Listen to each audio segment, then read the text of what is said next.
next stop is the Vietnamese Women's Museum.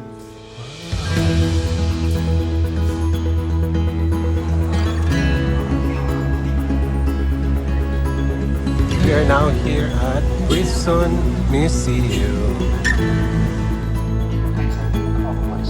You know the film was for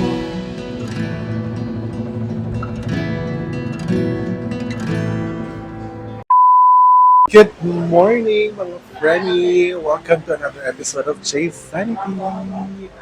Ayan, it's another day here in Hanoi. Pero before that, alam nyo ba, guys, na umulan kanina madaling araw. Nagising ako around 3 a.m. kasi sobrang lamig sa kwarto. So, tinaasan ko yung temperature because it was so cold. And tas alam ni in person, talagang kahit 25 degrees, giniginaw na ako. Ayun, so, and then nag-cellphone ako. Tapos biglang namatay yung ilaw. Ito, panoorin niya yung video ko kanina. Ayan. Ayan, so brown out ngayon dito sa hotel namin. There's no supply of electricity. Actually, I woke up very early today, around 3 a.m. Pero hindi naman ako bumangon. I'm just scrolling through my phone. Because it was very cold, like the aircon is so strong. Actually, the temperature was at around 25. Pero for me, it's still very cold. As a lamigin person, ano. So, ayun. Tas around mga 5 or 4 a.m., umulan. Sobrang lakas ng ulan. And, like, with thunder. Ganun, thunderstorm talaga siya. And then a few minutes later, namatay yung ilaw namin. Kasi ang iniwanan namin bukas is yung CR. Ayan, naliligo ngayon si mother. Tapos biglang namatay yung ilaw. And then doon ko na na-realize na, oh, okay. So, brown out kasi ang lakas ng ulan. And then since then, it's currently, what time is it? 6:41 a.m. Brown out pa rin. Wala pa rin ilaw dito sa hotel. I don't think they have generator. Kasi if they do, of course, meron na tayong ilaw. But yeah, they don't have generators. Good thing, the air condition was so cold last night.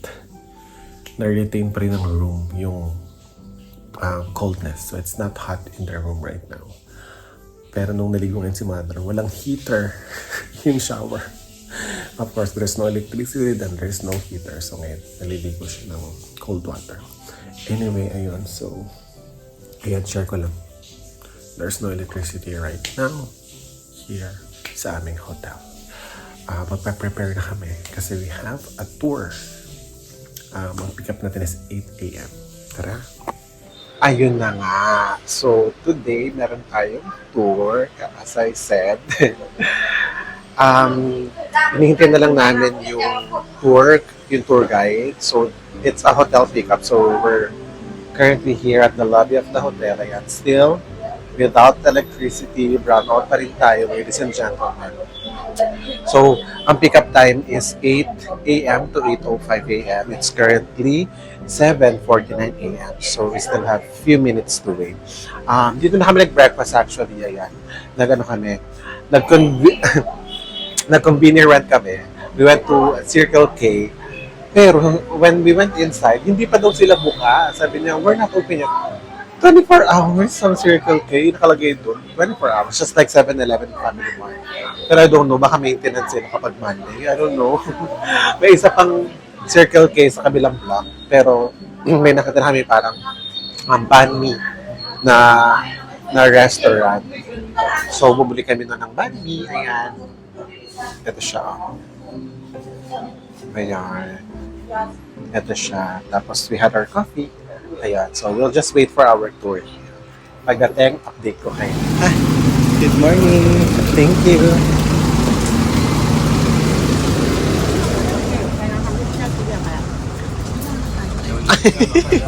First time window seat.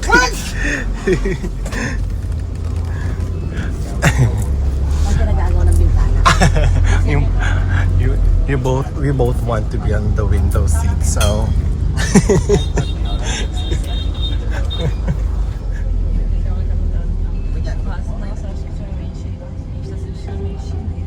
Yeah, 先讲名字 ，Hello， when you go to visit Vietnam, when you see anyone, anytime you can say Xin Chào, okay? Xinchio, Xin Chào. And how are you doing? Everyone's good? That's good. Good for traveling. And the first thing the first stop on the tour we go to visit now is Trấn Quốc Pagoda. It takes us 5 minutes from here. And then the second one we go to visit will be Ho Chi Minh's complex. You heard about President Ho Chi Minh? We cannot go inside the mausoleum today. Government they closed mausoleum on Monday and Friday for preservation. We take a look outside of that, then we go to the houses where I live. Then we go to One Pillar Pagoda in Ho Chi Minh complex. Then we come back to the bus. We keep going to Vietnamese Women Museum and to learn something about the women in Vietnam. Then we get the lunch. We serve the lunch at the local restaurant in the old quarter with the Vietnamese food. We have a main courses or chickens and fish. I want to know anyone is vegan or vegetarian. Have your hands up, please. How many people, please? 1, 2, 3. No chicken, no fish. And we get it. Other, you are okay with chicken and fish? Yes. And after lunch, we have 2 more stops. The first one in the afternoon will be Temple of Literature. That one was the first national university in Vietnam. And the second one is Hanoi Hilton Prison Museum. And then someone have a water puppet program, Mrs. A person, and you have a water puppet, and Missy Estella, you have a water puppet also, and the family Mr. Visha, you have a water puppet and cyclo running. Other one because in 1967, American Senator John McCain, John, anyone from US? And John, he was the pilot in the war in Vietnam. In 1967, when he was on mission bombing over Hanoi, his Air Force was shot down. He parachuted into this lake. And guys, the West Lake. Ay, alam mo yun. Ay, oh my gosh. May dead na fish, oh. So, we're now here at Trấn Pagoda. Ayan. Papasok tayo sa loob. So, kanina marami na mga advices si Chongli ang ating ang ating tour guide. Ayan siya, so na, yung may flag. So, sabi niya kanina, may mga tips siya eh. Katulad yan, sabi niya, no shopping daw at the streets. Kasi daw, may mga nag-aalok daw sa mga tourists and all that. So, wag na lang daw tanggapin. Yun sabi niya kanina. Ayan. We're now entering the pagoda.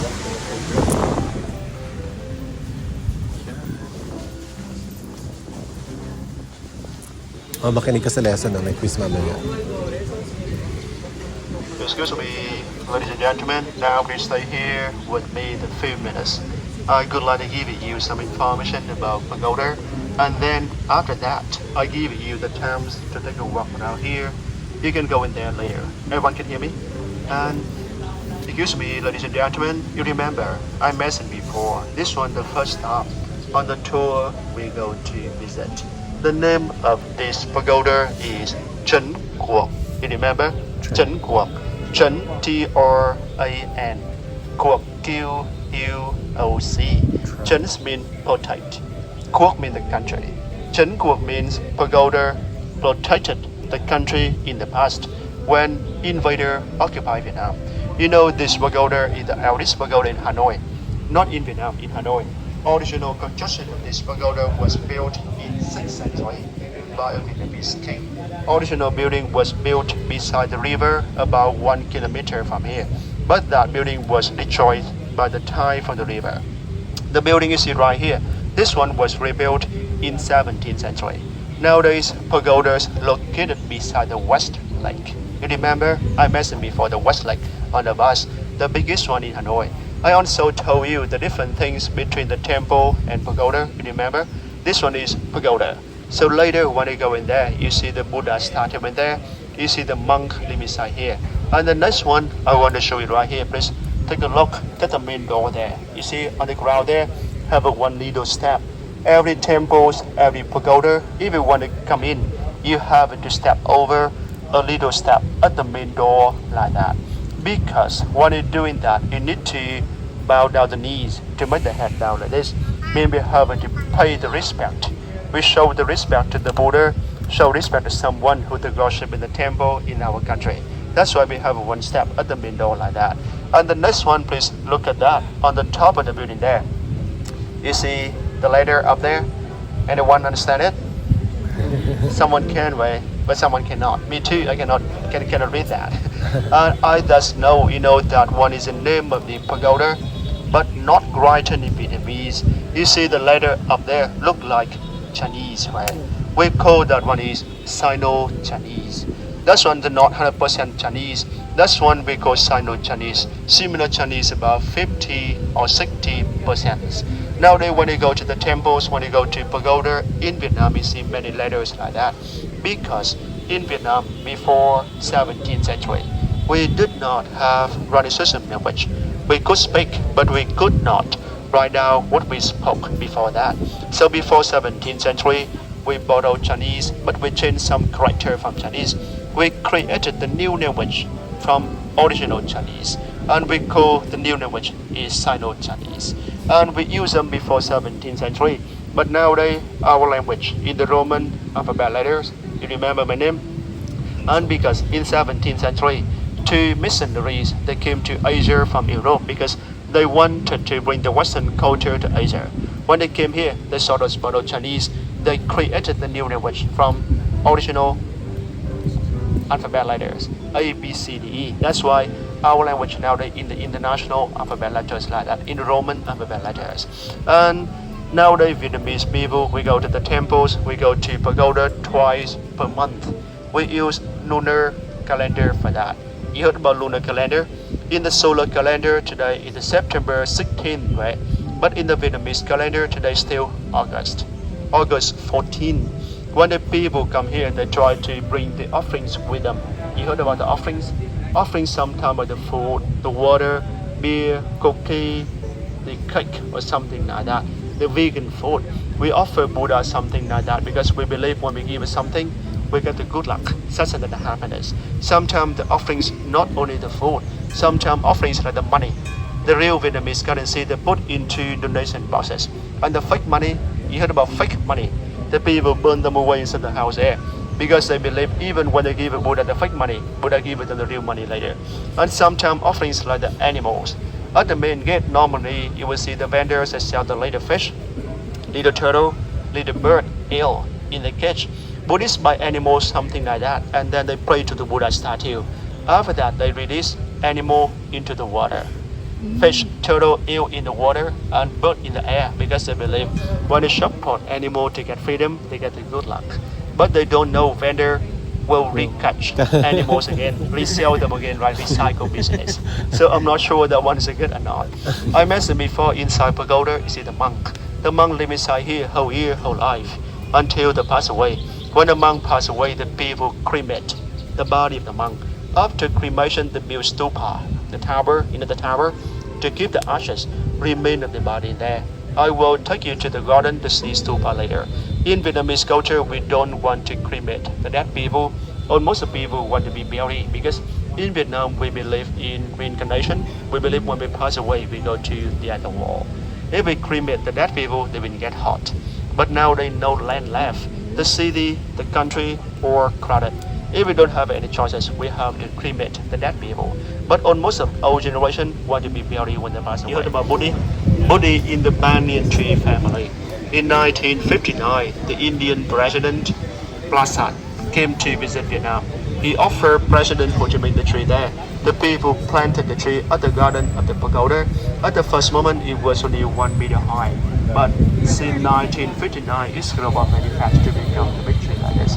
Okay, now we go in there, then we come back here with one pagoda in Vietnam. And in Vietnam, special thing, we have not only monk, we have a nun, female. Women who follow Buddhism, they become the nun. But they never stay together with the monk in the pagoda. And the monk live inside the building there. You see the building? That's one the place where the monk live. But that one the personal area. We're gonna go in there. And right here you see have one tower. We call this one is donation tower. Inside the tower, the people that put the names of the Buddhists who donated money for this pagoda on there to show them the respect. Ayan, the pagoda. Sabi ka na ni Chung Lee, when a monk dies down, they will build a tower for the monk. Tapos yung ashes will be here inside. Ayan, just like this one, no?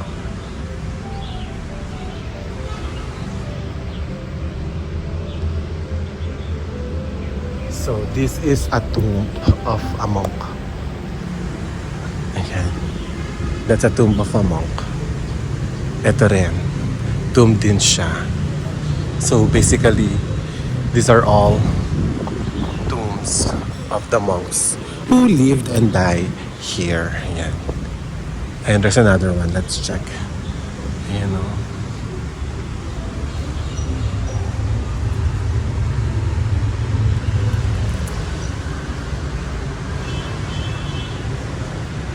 Ito din yung illustrations ng Law of Karma. Ayan. Ayan.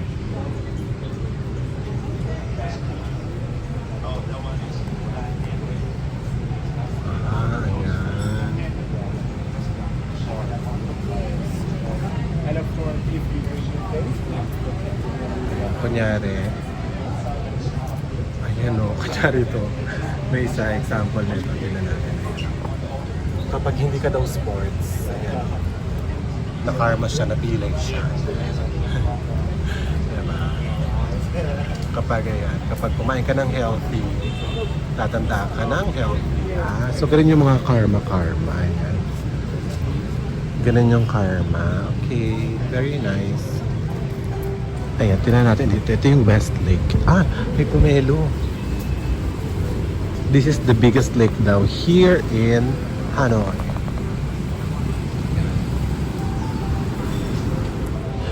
So aside from monks daw, sabi kanina ni Chong Lee, meron din daw mga nuns. So they live here and inside. But we cannot go inside anymore. Ayan.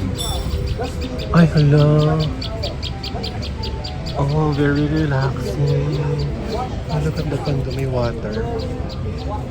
May water. May isla. Ang galing. O, diba? And let's check this.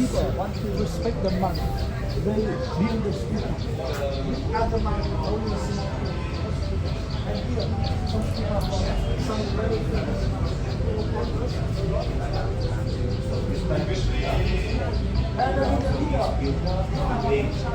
Tawag na tayo ng tour guide natin.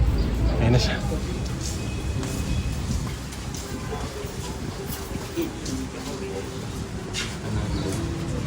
And we're done here. Sa Trangkok Pagoda. That's the West Lake. Yan ang laki niya. Oh. The biggest lake in Hanoi.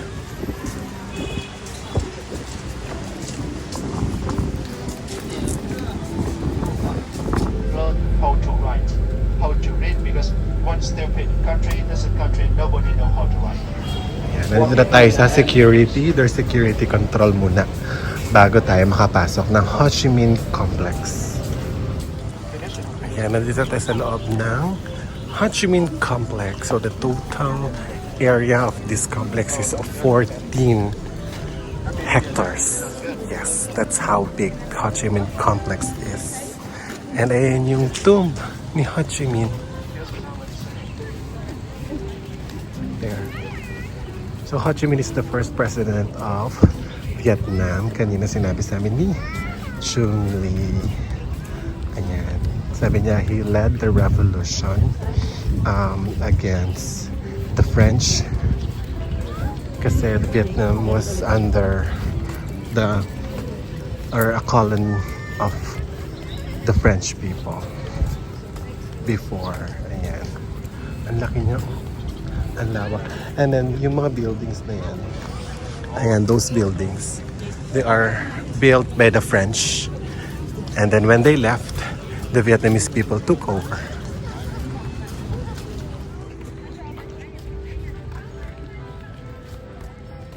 Ay, yung mga guards, ayan o. Ayan, so nandito tayo sa tapat ng mausoleum ni Ho Chi Minh. So, If you will see those that line, yung yellow line, you cannot step beyond the yellow line. Ayan, yung mga tourist. Hanggang dyan lang po. Hindi sila pwedeng lumagpas beyond the yellow line. 170 name. Ho Chi Minh was the last one he used. Ho Chi Minh was not his birth name, that's the last one. Because when he's traveling around the world, many people try to kill him. That's why we have to use many different names like that. I mentioned before, today we cannot go inside because today they close this one for the preservation. And on the left hand of the building, you see the sign on the left. That one means the Socialist Republic of Vietnamese forever.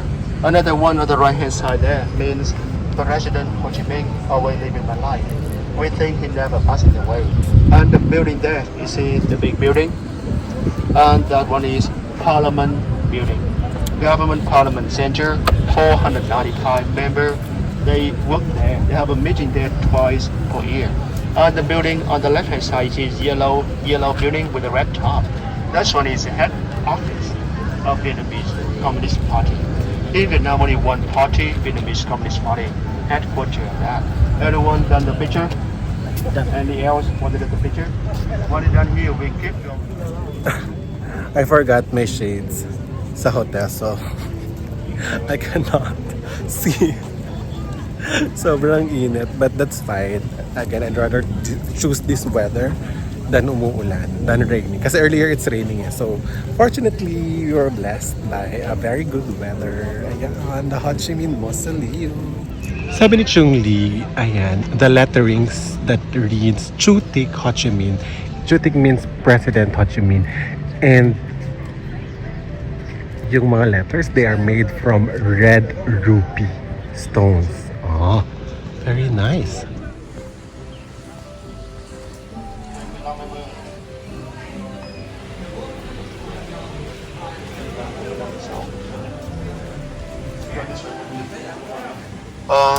Excuse me, ladies and gentlemen.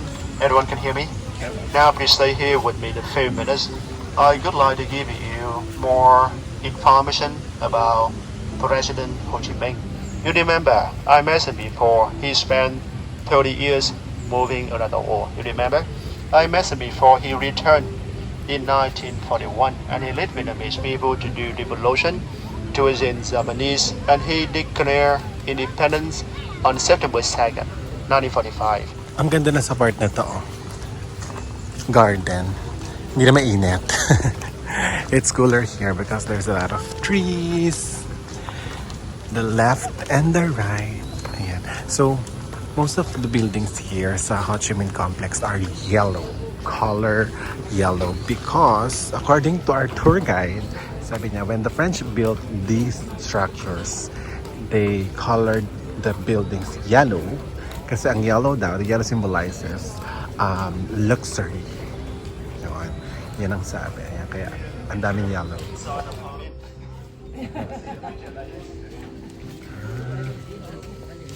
Ito yung sa ano kanina, yung Parliament Building.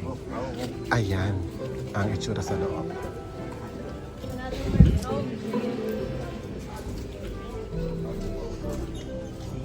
Oh, okay.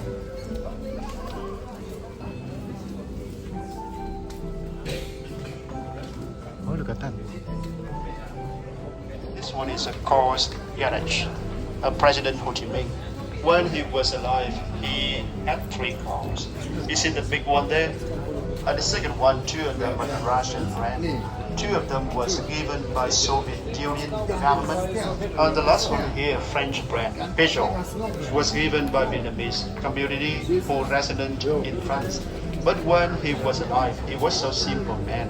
He did not use the big one there, even the big one that won the bullet proof. But the one too heavy, to West Diesel. Most of the time, that's in the middle one there. You can take a look, take a picture of them. Let me go this way.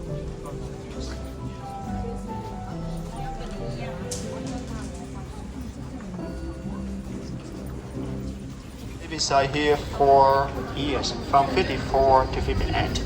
So people that go to the house 54. When you passing this, you see the house very simple.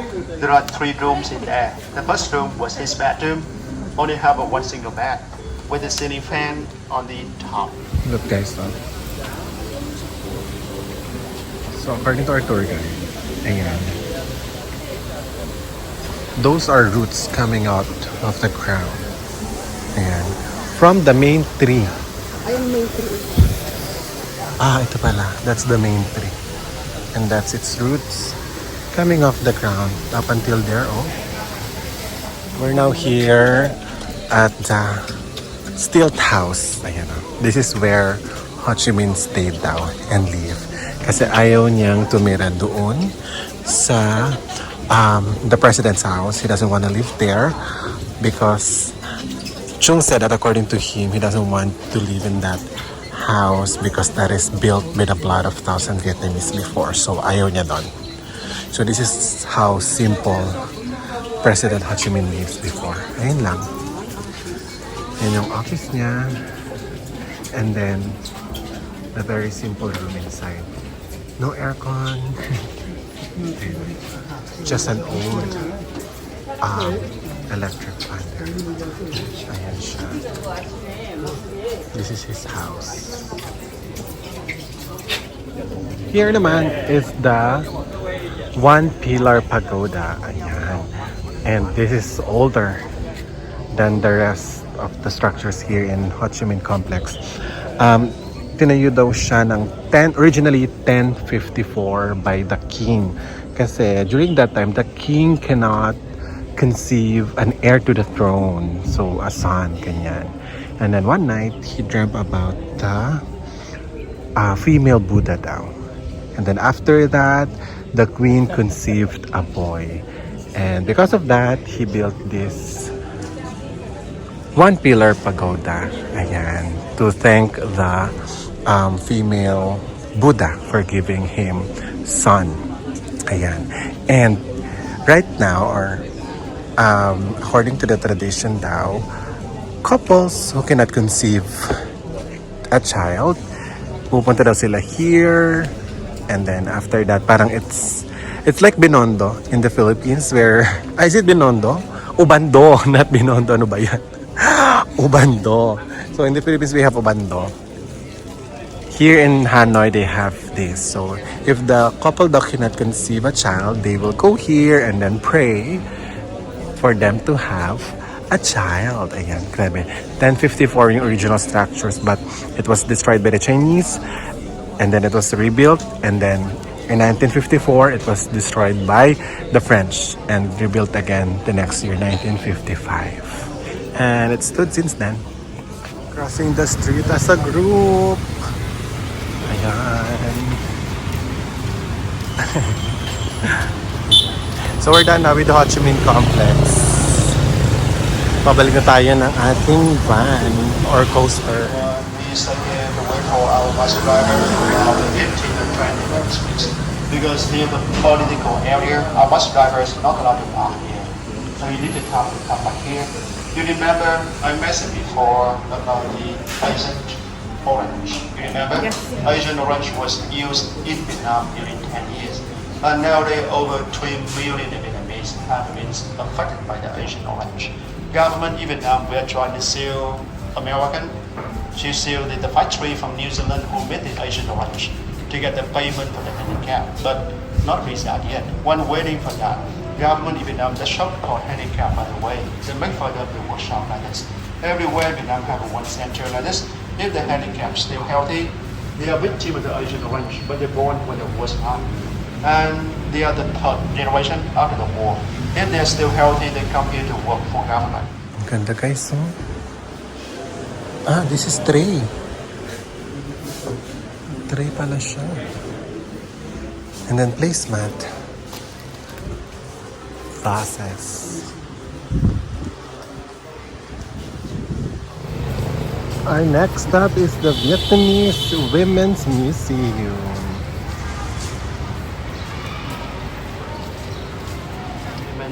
Museum. Inside here, there's an exhibition. They arrange some picture about the women in Vietnam with the lotus. And in here, there are 3 floors. On the second floor here, they arrange some items, some picture about the women in love. I mentioned before, in the past, they got married by the order of the father. And upstairs on the 3rd floor, They arrange some items, some picture of the women in the family. Women in the past, they work very hard. They have to learn how to do a lot of things when they were so young. They have to learn how to cook the food when they was only 7 or 8 years old. How Ayan. Naranasan ko yung mami niya. Dating Vietnamese si Mama eh. Charis. Naranasan daw niya eh. Oo. Ang ano lang, naman natin. Mom recalling her life before she said she experienced this stuff. To harvest glutinous rice. Eto? Eh, miso na sa picture. Ano ba yan? Ito. Ah, ito. Ayan. Oh, Mom was able to use that now. Malaki. Kamote. Ayan. Pinapunan sila. Mga hindi ko nagkakit. Tsaka kamote. May ihaw niya sa ilalim sa ilaw. Palayok. Very Philippines. Try it, please. Dali, punta ka doon. Go there. Try mo. No, doon no, hindi ka ba marunong gumamit niyan? Di ba gamit nyo dati yan, noong araw? Ayan, go. Push! Wow.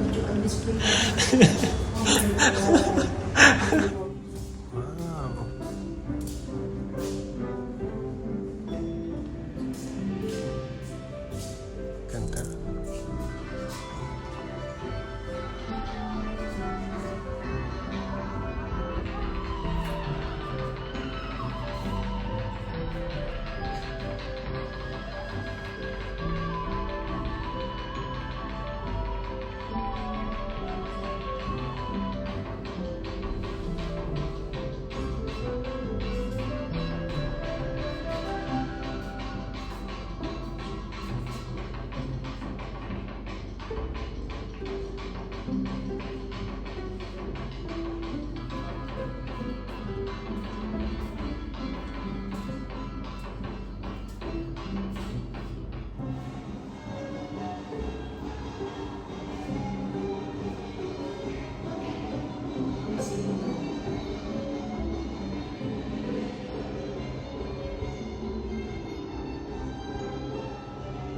So these are the women during the war. Ayan, mga gamit nila. Very nice.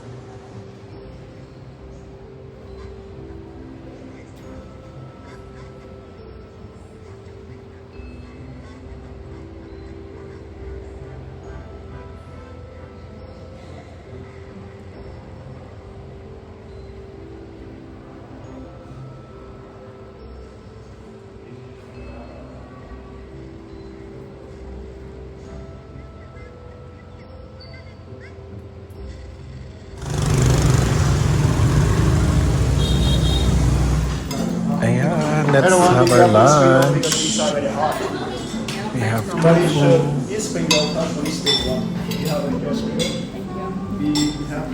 Ayan, and then may chicken pa tayo later. So we have chicken and then more vegetables there.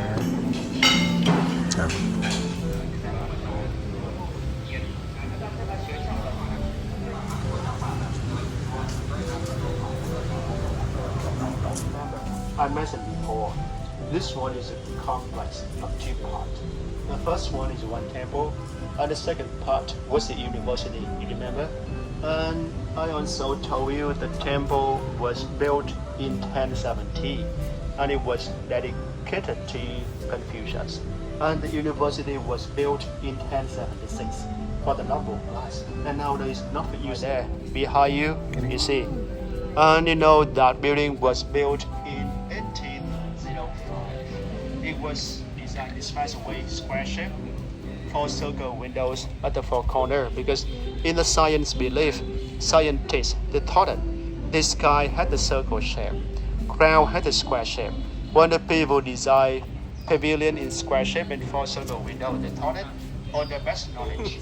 初英文叫做爸爸节，要回顾爸爸的老家。初二我叫做爸爸节，我有一家。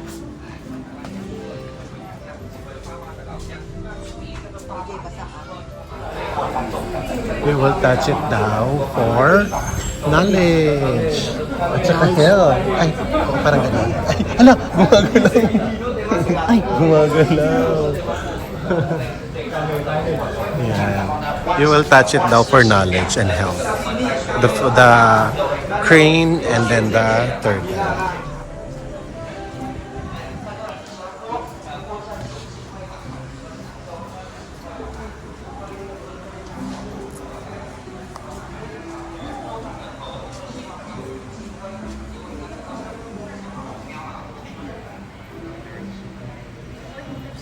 Eto na. So, these buildings used to be universities before. So, this is where the people are studying literature. Ayan sila. Ay! Wow! Ang ganda sa loob. They have like some sort of exhibit. Ayan, literature.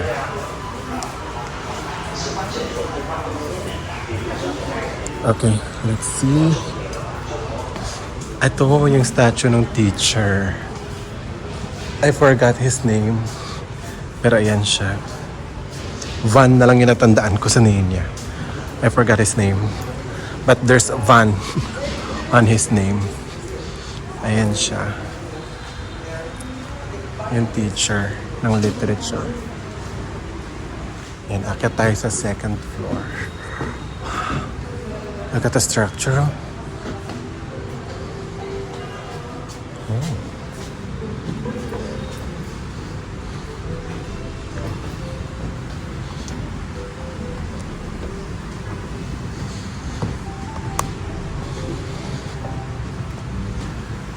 Okay.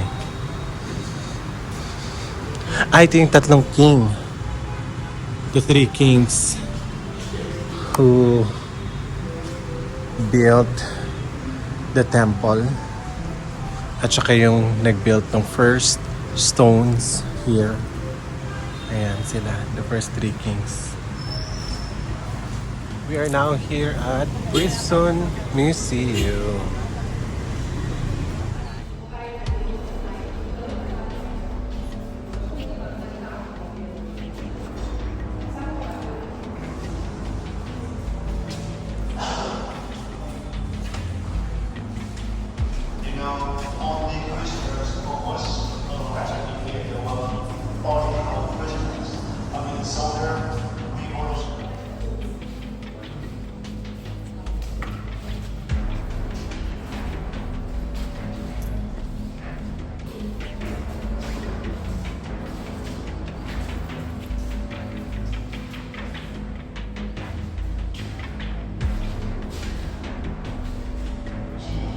Prison complex. You know, the cell here was for male prisoners in total. I mentioned before in the past how the wall was painted in black. Wall with the top, no window, no ventilation. The wall filled with no bigger than one of the windows over there. Just like this. And the cell here was designed for. Can you remove it a little bit?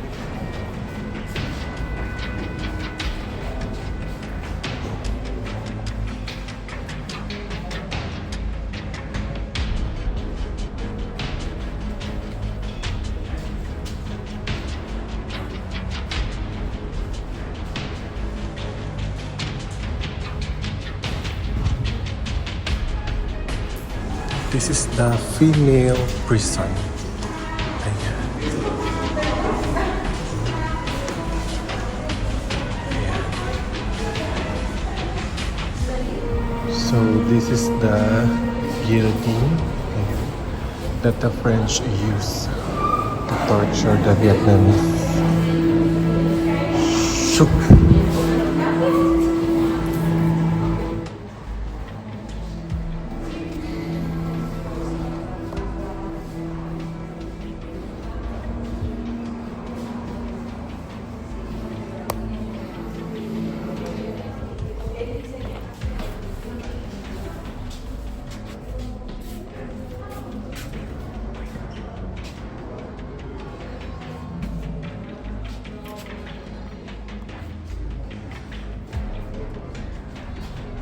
Oh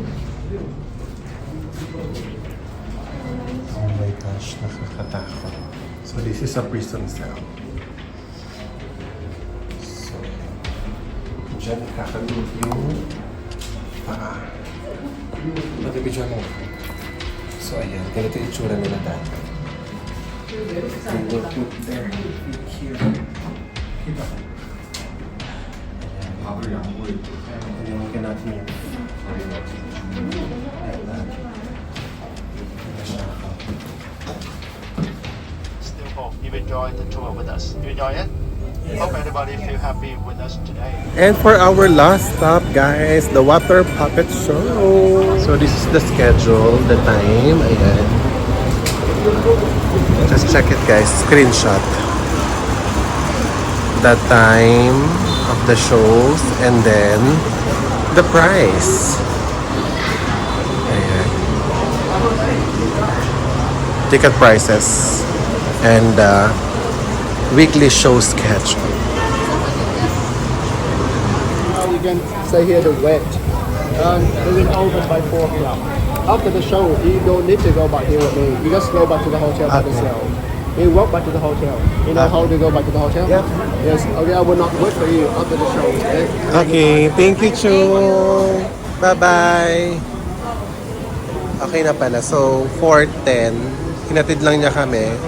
4:10. Tapos, kanya-kanyang uwian na. So, we still have, what? Like, 25 minutes before the show starts.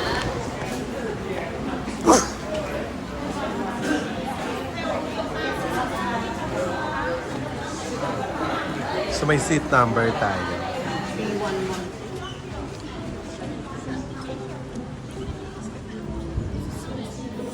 13. Number 13 tayo. Anong letter? Asa na mga letters? Hi. What's that? P, 13 and 14, third row from the back. Third row from the back. Okay. Sa pinakataas pala tayo. P13. Third row from the back. There. Hi.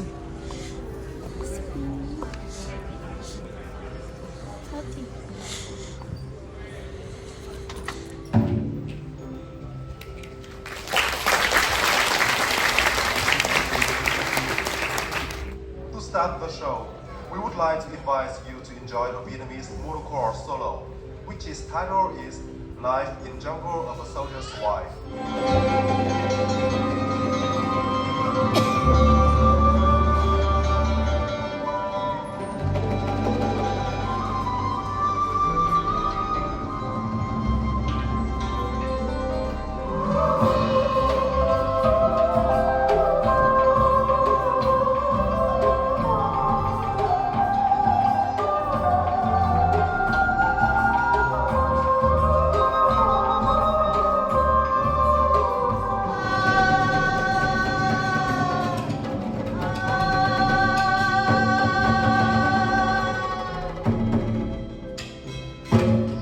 Bà con ơi, sao đất Thăng Long ngàn năm lịch sử đã bao đời gìn giữ cố đô này. Mong vui mở hồi hôm nay, trống rong cơ mở tung bay khắp. Này bà con ơi, sao thời giờ đây có phải xưng danh không? Thế không xưng danh thì ai biết là ai? Thế thì xưng danh nhá. Nếu tôi vốn dòng tiên thiên thượng bởi hai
And ayun na guys, tapos na ang ating water puppet show and that is our last activity for today. Yes, that's it for our Hanoi City tour. Thank you so much for watching. This has been Cheysanity. Bye!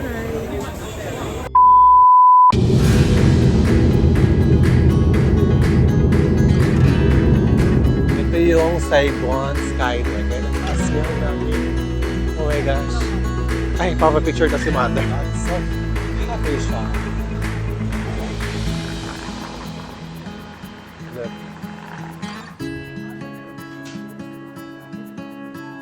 Diba? Carrots. And we're gonna add some. Tsaka itong mga lettuce. Spring rolls.